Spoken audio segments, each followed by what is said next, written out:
and everything was good. Okay, so we can get started. What do you think? Yes, I think we can get started. Sorry, we are starting a couple of minutes later, but we made it at the end of the story. So thank you for coming. Thank you, everyone. Thank you also our panelists today. I'm Gianbattista Nino with Leah. I think we are coordinator of the session, Gianbattista Nino and Leah Tiarelli. So let me just, we are taking just 4 or 5 minutes altogether, like Leah and I. So first of all, we wanted to tell you why we are making this session, and probably Leah is going to introduce our panelists. We are going to have, just to tell you, 2 panelists in person here, and 2 other online, okay? Plus the moderator who is of course in person here. But the online will work, don't worry, last year we did it, and there was somebody also on remote from, I think, Texas, with like 80 hours of difference, so today is much easier. So welcome for today's session, and the session is the only one in English. And last year was a tragedy because nobody wanted to come to the only session in English. But today and this year I see that the situation has turned down completely on the other side, so we are very pleased with that. So basically, let me say what we are doing. We are doing something new. In a way, we are oscillating today, something new because AI and IT education is a new team. And we are selected today from the 2 sides of the story. Somebody look at AI as a Skynet in the classroom, which is a sort of self-discussion story like the Terminator story. Other people look at AI as a problem solver or problem solver. Of course, these are extremes. Probably they won't be the reality, and we are pleased of that in a way. We don't want the 2 extremes to be happening. And but we know the story, and we also wrote an article, a short article a couple of weeks ago on the Corriere della Sera about that. Of course, this session will give you more whys and questions than answers now, but this is probably the way we are doing and the way it is at this time. Maybe in a few years it will be different. I just wanted to remind the 3 basic pillars of this session. First of all, and also probably of the whole Festival of Management by SIMA at Bocconi University. So first of all, we want to look for impact on practice. This is our first take and our first objective. Then we want also some values, which are basic values at the basic of the story, and I think also using the AI in the classroom is very important. And also we want to build a community at large, so community building exercise. Community at large, which we put not just academics like we do normally in academic conferences, but also community made of people from practice, consultants or managers, of course, entrepreneurs, but also the society, the citizenship. So we wanted to, the students, we want to be part of a big community. And so basically, in a way, this kind of stuff is very important to us: impact, values, and community. I would leave you at this time just with these 3 points in mind, and I hand it out to Leah, who has been a great organizer, and thank also Leah, beyond also the other people. Thank you very much. Okay. Thank you, Gianbattista, for this short introduction. I'm very happy to be here and to be part of this project, which is the 2nd year of the project. And I'd like to thank you all for being here. Today we are very pleased to have with us Emma Parry, Professor of Human Resource Management at Cranfield School of Management, Chair of the British Academy of Management, of course.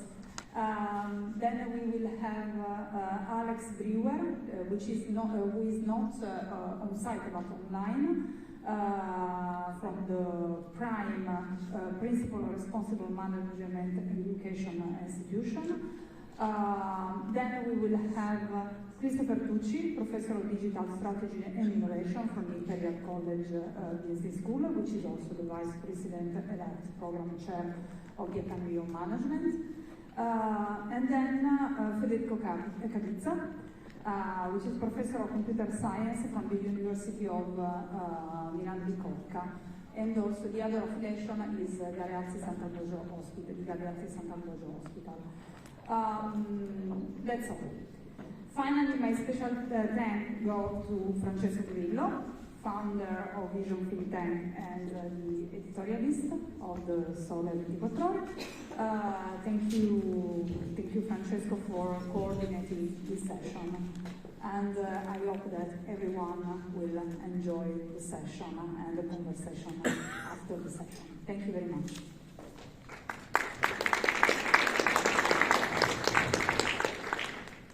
Okay, thanks a lot, Lia. Thanks to Anna Battista. Thanks to the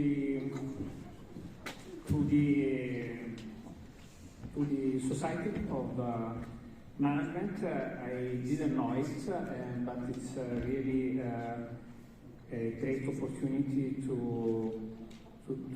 think constructively on few big trends. I myself, I am in between academia, management, policy advice, few things. I will come to Emma in a second. Emma, you will be the first, because among other things, you are coming from Heathrow. 6 o'clock you got your flight, so I am sure that you don't fall asleep. You already had 3 strong Italian coffees here. But before I go to Emma, let me introduce a little bit a follow-up of Joan Battista Ilias' introduction. The title of this plenary is about artificial intelligence and managerial education. I think that we need to pause every time we talk about artificial intelligence on one of those questions that academics like a lot, which is about definition. We should always start to sort of try to define what we are talking about. We should also define what managerial education is about. But you know, artificial intelligence is very clearly in need to better understand what we are talking about. Artificial intelligence is not something which has been invented 14 months ago by OpenAI. No? Yes, today probably this is what I sort of understood from you, the speakers and the interviewers. We are mostly talking about that kind of artificial intelligence. But artificial intelligence is a much older notion. Certainly, if we mean by artificial intelligence machine learning has been around for at least a couple of decades. Amazon, Twitter do use machine learning in a big way, no? To customize the ranking of ads or news to each individual. The notion of artificial intelligence necessarily needs us to go back to, of course, your countrymate Alan Turing. It's a must, no? He was the one to define what we should mean by intelligent robot, let's say. Very interesting. And by the way, I think today by artificial intelligence we mostly mean something that is able to do 2 things. Number one, the large language models analyze in real time, basically, vast amount of data, of information, mostly publicly accessible. And number 2, using natural language. Federico, you may correct me because you are a proper computer scientist or something, but that's from my user point of view, is what we're talking about. This very thing is capable to modify in a big way the nature of many business, government activities, and also managerial education. John Battista told me few times that we shouldn't talk about research, and we are not going to do that, John Battista, but still, even research is very heavily impacted by large language models, let's say. In any case, talking about the impact of artificial intelligence on managerial education, there are at least three possible ways to give an interpretation of what I'll be talking about, and then you will be the first to give some. I'm not asking you to provide a question, it's just like about a little bit opening the debate. Because number one, artificial intelligence can, at the very minimum level, can just be meant, or large language models, as a tool, a tool to do teaching that becomes more and more individualized. I think this applies to anything that we teach, even in a primary school. Artificial intelligence can personalize the rhythm, the intensity, the speed of what we are teaching. So it is a tool. Again, it's a very big thing, as all students of the world know, in terms of modifying the nature of exams. We in Vision and Value do in the consulting firm that we give an essay to be drafted by the candidates, and I guess a number of them are using artificial intelligence to answer to their question. So it is a tool. Number two, on a much higher level, artificial intelligence is something that will modify very profoundly the nature of all industries that managers try to manage, from insurance to pharmaceutical, you name it. Actually, artificial intelligence will also make the boundaries between industries to even further evaporate, which means that the job of being a manager will probably profoundly change. So this is number two. Number three, and this is again applies to almost everything, artificial intelligence will force everybody to find jobs that artificial intelligence is not taking away from us. And these jobs will force us to be interdisciplinary, which is something which is even more than pluridisciplinary. There are people that I'm thinking about at the University of Southern California, as we mentioned, that are very much, not only in the United States, that are working on how universities should reorganize themselves around the challenge of artificial intelligence. I will pass to you, Emma, so these issues about what we are really talking about. Thank you so much.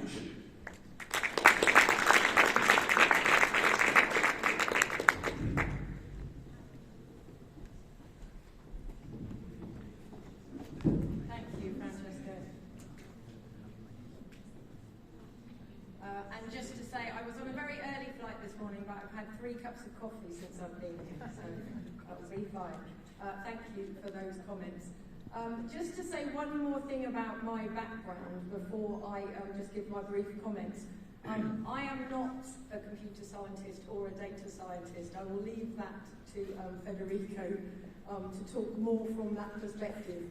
I run a centre called the Changing World of Work group at Cranfield, so my interest in AI is really very much in the impact of AI on things like skills, the way we work, and of course in higher education, in how we teach and how we research. And I thought Gian Battista's comments at the beginning were really useful when he talked about the polarised, very different views of AI. Because in my experience, we really either have quite a utopian view, so we see AI as the answer to our problems, the problem solver, as you said. In academia, we say it's going to stop us ever having to do marking again. Not sure that's true. Or we see it really this, what I would call a more dystopian view. And in academia, we talk a lot about academic misconduct. And people in a meeting I was in yesterday were talking about how everyone's cheating now that we have generative AI. But of course, the truth is somewhere in the middle. And I just wanted to use my comments to think a little, very briefly about some of the opportunities. Really, I guess AI as a tool, to use Francesco's 3 categories, but really then to focus, I guess, more on it as a transformer of skills and a transformer of work. Because I think for those of us that work in management or managerial education, that's probably where it's most interesting to us. So I think there are lots of opportunities for us in education, and I think Francesco highlighted those quite well, really in terms of personalisation of learning. My field's human resource management. We're really thinking about how we use that to personalise the way we interact with employees. Of course, marketers have been drawing on this for a while in terms of how they interact with potential customers. You know, opportunities around accessibility, around inclusion, around efficiencies, around creativity. And we know there are lots of challenges that I'm sure Federico would talk about more eloquently than me, around data, around bias within data or within the algorithms themselves, around fairness and around the possibilities for misuse, which I think is where a lot of my sector's focused on, unfortunately. What I wanted to use kind of most of my 5 minutes for was just really to ask some broader questions, because what I'm more interested in is what the impact of AI is for the curriculum, what we should be teaching. So really around that transformer of skills that Francesco mentioned. And a couple of things to say there. At a basic level, and I think where we tend to concentrate at the moment, it's about digital skills and this constant need to upskill. I've done some work recently, I'm not saying the research words, but I've done some work recently, and you know, estimations suggest that the vast majority, literally around 80% of the workforce, will be underqualified by 2030 in terms of both digital skills, but also the kind of management skills that we will need because of the way that work is changing. And I think that's quite stark for those of us that work in the kind of people, HR, upskilling, education space. So this is a real opportunity for us to think about how we do that. And actually the largest gap, perhaps not surprisingly, is in people that have that combination of technology skills, so digital skills and the human skills, and people that can bring that together, because that's what the future will need, probably. We also need to think about how leadership is changing. So are we teaching people to lead within organisations where there's a combination of technology and people? You know, are we thinking about how our organisations are structured? How are organisations designed if AI is taking some of the work for us? You know, there's this idea that we're going to lose the middle of organisations because AI or other technologies will take that strata of the organisation. One of the things we need to think a lot about in education, I think, is around what our reliance on technology might mean for some of the softer skills. So some of the conversations I've heard are around dehumanisation. How do we develop personal skills, some of the more human skills in people, if they're becoming more and more reliant on technology, including AI? But also, if we're using generative AI to answer questions, where does the critical thinking come from? How do we learn to critique? And actually, do we need critical thinking skills more? Because we need to be able to evaluate what's coming out of generative AI and recognise where the limitations are in that. So lots of questions there. And in my world in HR, one of the biggest challenges for us is that actually the skills we need are not staying static. You know, we need to be constantly upskilling and reskilling our people as these change, and how do we manage that as leaders and managers within our organisations? If we even just think about technology, 5 years ago, we were all talking about one type of technology. Then 2020, it all became about communication technology, about Zoom and Teams, and now it's about writing prompts and prompt engineering for AI. What will we be talking about in a couple of years' time? And this upskilling and reskilling is really important for us. And lots of implications of that as well, I think, around talent management, around career paths, around how we plan our workforce, so strategic workforce planning, and how we think about, we design jobs and tasks and organisations. And in terms of managerial education, I'm not sure we're really ready at the moment to bring those kind of things into our learning. I don't know how well we're doing that. So I'd be really interesting to hear from Chris and others at other institutions what they think about how well that's working. But for me, this is the biggest challenge for us is in what we think the skills are in terms of leading organisations that look different and leading people that are working in a different way. And I'll leave you with that for a moment. Thank you very much.